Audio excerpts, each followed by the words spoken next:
मारुति एक झंडू कंपनी है, कस्टमर की भावनाओं के साथ मजाक बना रखा है भाई।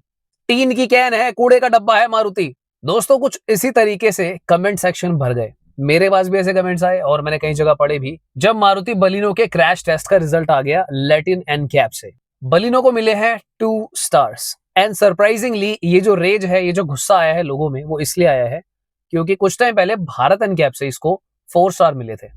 और भारत एनकैप से जो रेटिंग इसको 4 नंबर मिले थे, वो 2 एयरबैग एंड 6 एयरबैग्स दोनों की जो रेटिंग्स थी सेम ही थी, 4 स्टार। ये जो रिजल्ट आया है दोस्तों, ये इसी वीक आया है और इसके आने के बाद मारुति के ऊपर बहुत सारे क्वेश्चंस खड़े हो गए। बट कुछ चीजें ऐसी है जो मैं आप लोगों के साथ शेयर करना चाहूंगा कि किस तरीके से मीडिया इसको रिस्पॉन्ड कर रही है। मैं आप लोगों के साथ पूरी स्टोरी शेयर करता हूं। पहले एक बार सिनारियो को और सिचुएशन को समझ लेते हैं। देखो ये जो टॉपिक है ना, ये कोई छोटा टॉपिक नहीं है, क्योंकि बलिनो के ऊपर 2 और गाड़ियां बेस्ड है, जो कि है टोयोटा की ग्लैंजा और साथ ही में मारुति की फ्रॉन्क्स।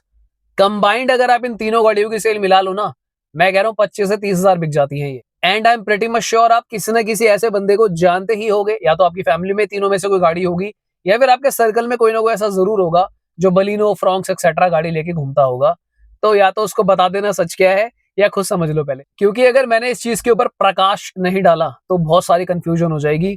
और मैं बता रहा हूँ कि भाई लोग लिटरली गालियां बकेंगे मारुति को, क्योंकि इट मैटर्स। जब से फ्रॉन्क्स आई है, आपने नोटिस किया होगा, वो कंटिन्यूअसली इतनी ज्यादा बिकती है भाई, बहुत ज्यादा बिकती है। वो 10,000 प्लस रहती है, 10 से 13,000 के आसपास उसकी रेंज रहती है। उसी हिसाब से अगर आप बलिनो देखते हो तो बलिनो की सेल भी कोई कम नहीं होती है, बहुत ज्यादा बिकती है। मैं तो कल न्यूज भी पढ़ रहा था कि जो वैगनआर है उसकी प्रोडक्शन मारुति की इतनी ज्यादा हो गई है, पर क्या देश में अनसेफ गाड़ियां चलनी चाहिए?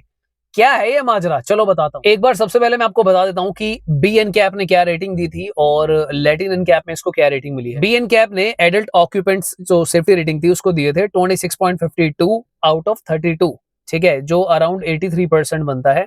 और 34.81 आउट ऑफ 49 इन लोगों ने दिए थे चाइल्ड ऑक्यूपेंट प्रोटेक्शन में। कंपैरेटिवली अगर आप लैटिन एनकैप की एडल्ट ऑक्यूपेंट रेटिंग देखते हो 79% है और चाइल्ड ऑक्यूपेंट्स की है 65%। अगर आप रेटिंग्स देखते हो तो आपको लगेगा कि भाई ये तो इतना ज्यादा गिरा हुआ नहीं है, तो प्रॉब्लम कहाँ आई है? दोस्तों प्रॉब्लम ये आई है कि जो लैटिन एनकैप है ना, उसके जो चेकिंग के लेवल है, स्टैंडर्ड्स हैं, वो बी एन कैप से बहुत ऊपर है।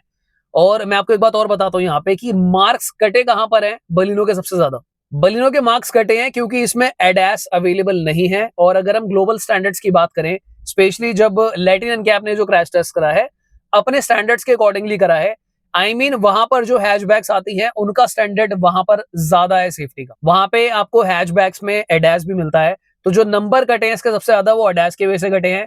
अब क्योंकि एडैस नहीं है तो यहाँ पर ऑटोनोमस इमरजेंसी ब्रेकिंग नहीं है, लेन असिस्ट नहीं है बलिनो में, स्पीड असिस्ट नहीं है, ब्लाइंड स्पॉट मॉनिटरिंग नहीं है। तो इन कारणों की वजह से लैटिन एनकैप में इसको 2 स्टार मिले हैं। अब क्वेश्चन ये आता है कि भाई भारत एनकैप की जो स्टैंडर्ड्स है वो कम क्यों है? भारत एनकैप बिका हुआ है? तो भाई बिका हुआ नहीं है। प्रॉब्लम ये है कि जिस बजट में हमें इंडिया के अंदर हैचबैक्स चाहिए, जिस रेट पर बलिनो और ग्लैंजा आपको मिल रही है, वहां पर आप खुद बताओ, अगर ये लोग एडैस डाल देंगे, सारे सेफ्टी फीचर्स डाल देंगे, तो क्या होगा? कार का प्राइस बढ़ जाएगा। अब ये जो बातें मैं आपको बता रहा हूँ, आप ये बिल्कुल मत समझना कि मैं मारुति को सपोर्ट करने आ गया हूँ। मुझे कोई फर्क नहीं पड़ता दोस्तों, आप कल से बलिनो लेनी बंद कर दो, फ्रॉन्क्स लेनी बंद कर दो।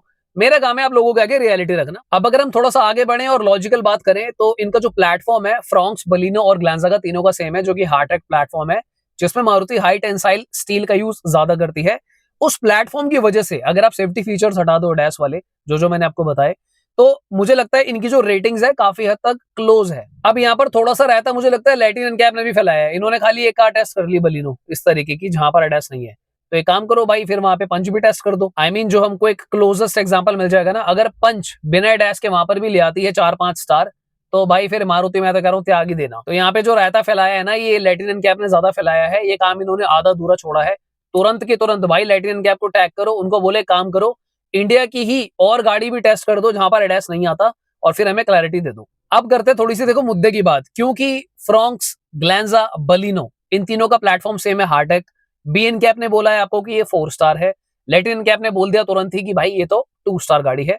क्यों है? क्योंकि इनमें फीचर्स कम है एडैस से रिलेटेड, और बाकी सारे जो एडैस में ही कनेक्टेड होते हैं। तो एक बार ब्लाइंडली आंख बंद करके कुछ भी सोचने से पहले एक बार हिस्ट्री थोड़ी सी चेक कर लेते हैं, क्योंकि मैंने थोड़ी सी आप लोगों के लिए रिसर्च कंडक्ट ऑलरेडी कर रखी है। अगर हम बात करें फ्रॉन्क्स की, तो सीन एनकैप यानी कि ASEAN एनकैप से भी ये 5 स्टार ऑलरेडी एक बार लेकर आ चुकी है। जे एन कैप से ऑलरेडी फ्रॉन्क्स एक बार 4 स्टार लेकर आ चुकी है। अब यहां पर रायता किसने फैलाया? अब यहां पर रायता फैला रखा है भारत एन कैप ने, क्योंकि भारत एन कैप ने अभी तक फ्रॉन्क्स और ग्लेंजा का क्रैश टेस्ट नहीं किया।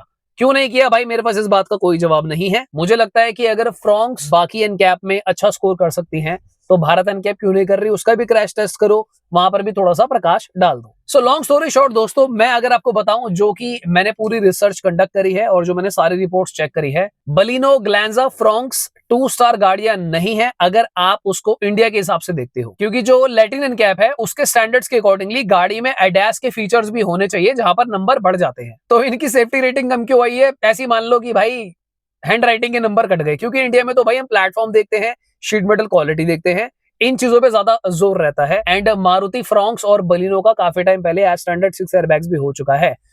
पर दोस्तों एक चीज जो मैं बोलना चाहूंगा यहाँ पर मारुति के लिए, देखो 6 एयरबैग्स इन्होंने अभी करा है, आई थिंक 2025 में ही करा है। उससे पहले जिन लोगों ने बलिनो और फ्रॉन्क्स ली होगी, I am pretty much sure कि वो 3 स्टार के आसपास ही जाएंगी। क्यों? क्योंकि उनके अंदर 2 एयरबैग्स आते हैं, और अगर हम साइड प्रोटेक्शन की बात करें भाई, साइड इंपैक्ट जो होता है वहां पर एयरबैग्स नहीं है। तो एक बात तो माननी पड़ेगी कि भाई अब मारुति ने एज स्टैंडर्ड 6 एयरबैग्स कर दिए हैं, पर काफी टाइम तक मारुति ने भी थोड़े से मजे लिए थे। और मैं तो ये बिल्कुल चाहूंगा कि ये सब देखते हुए कंपनसेट करा जाए कस्टमर्स को, और आने वाले दिनों में कोई प्राइसेस ना बढ़ाए जाए।